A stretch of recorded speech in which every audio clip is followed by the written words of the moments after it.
لا تنسوا الإعجاب بالفيديو والاشتراك بالقناة وتفعيل زر الجرس ليصلكم كل جديد.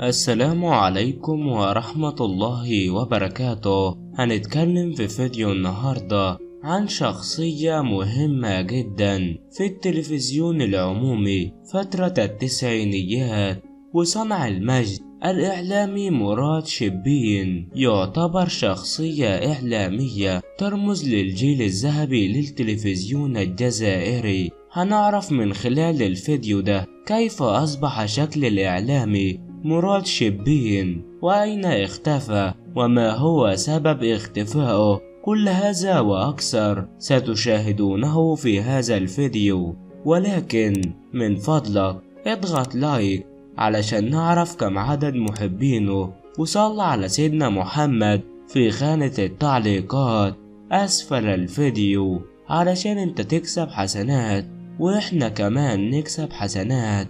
ويلا بينا على الفيديو. الصحافي مراد شبين من مواليد 21 يناير 1965، ولد بحسين داي. كان ضمن أول دفعة تتخرج من معهد الإعلام والاتصال عام 1987 بعد فصله عن معهد العلوم السياسية، وبدأ العمل كمحرر في التلفزيون في ديسمبر من نفس العام. ظهر لأول مرة كمقدم لنشرات الأخبار في جوان من عام 1988 قبل أن يهتم بإنتاج سلسلة من الأعمال الوثائقية حول الانتفاضة الفلسطينية والحرب اللبنانية، كما تخصص في التغطيات الميدانية التي قاده أهمها إلى جنيف وبيروت والطائف وباماكو. وفي يناير من عام 1990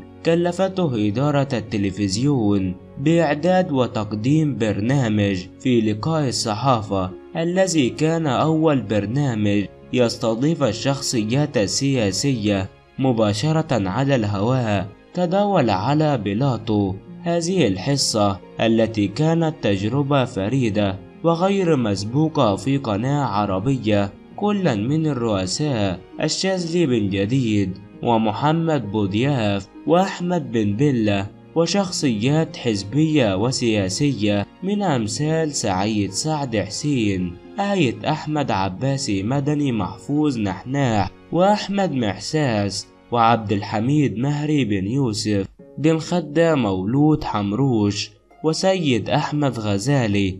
بعد هذه التجربة التي أجهضتها أجواء التوتر السياسي التي كانت تعيشها الجزائر آنذاك، ساهم مع رابح خزري في إعداد برنامج معالم، ثم أعد وقدم برنامجي نظرة على الأحداث الذي واكب حرب العراق الأولى في بداية عام 1992. أول برنامج في قناة عربية يوظف شبكة مراسلين لتخطيط حدث دولي عبر الأقمار الصناعية وعبر الهاتف، ونقاط على المدار الذي اهتم بعالم الصحافة والصحفيين في الجزائر. كما كان مقدما لبرنامج تضامن الاجتماعي الذي كان يشرف عليه المخرج المتألق سعيد علمي. البرنامج مهد الأول طليطون على قناة عربية 24 ساعة بدون انقطاع في مارس 92، ثم 30 ساعة بدون انقطاع في نوفمبر 92، وسلسلة جذور أول نوفمبر الوثائقية التي كانت من إخراج جلول حية. أول ظهور لبوضياف في برنامج تلفزيون جزائري منذ مغادرته الجزائر في نهاية 1994. غادر إلى الإمارات حيث عمل رئيس تحرير في قناة أبو ظبي. خلال هذه الفترة أشرف على عدة تغطيات لأحداث الكبرى في إيران وكوسوفو والإمارات والأردن وسوريا والجزائر والعراق. كما أعد وأشرف على برنامج المدار الإخباري لأكثر من 7 سنوات، وفي عام 2006 انتقل إلى الولايات المتحدة ليعمل كمنسق ومنتج رئيسي للأخبار في قناة الحرة الأمريكية، التي استقطبت عددا من الإعلاميين من قنوات أبو ظبي والجزيرة والعربية في مرحلة تحولها إلى قناة أخبار متخصصة. إلى جانب اهتماماته الإعلامية، أصدر مراد شبين مؤخرا مجموعتين شعريتين عن دار المؤلف في بيروت تحت عنوان ما قاله العطر والبحر لا يتذكر.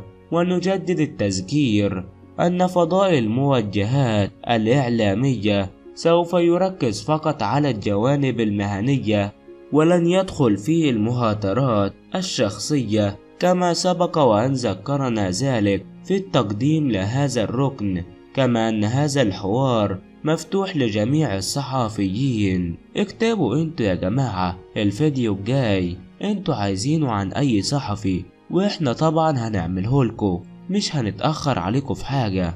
وتحدث الإعلام الجزائري المقيم بالخارج مراد شبين عن بداياته في التلفزيون الجزائري، وخاصة أن ظهوره تزامن والعصر الذهبي للتلفزة الوطنية التي كانت تذهب بخطوات ثابتة نحو إعلام نزيه وغير مقيد. وأضاف شبين الحديث عن برنامجه لقاء الصحافة الذي سطع نجمه في تلك الفترة، وهو الذي جمع بين عمالقة السياسة في ذلك الوقت كالحكيم عبد الحميد مهري رحمه الله، ورئيس الحكومة الأسبق مولود حمروش، وزعيم الجبهة الإسلامية للإنقاذ الشيخ عباس مدني. ومن جهة أخرى تكلم مراد عن ظروف عمل الصحفي بعد توقيف المسار الانتخابي والأزمة الأمنية، وخاصة أنهم كانوا مخيرين بين الموت والهجرة. وبس كده يا جماعة نكون وصلنا إلى نهاية الفيديو. أتمنى أن يكون الفيديو نال إعجابكم، ونشوفكم الفيديو الجاي. سلام عليكم.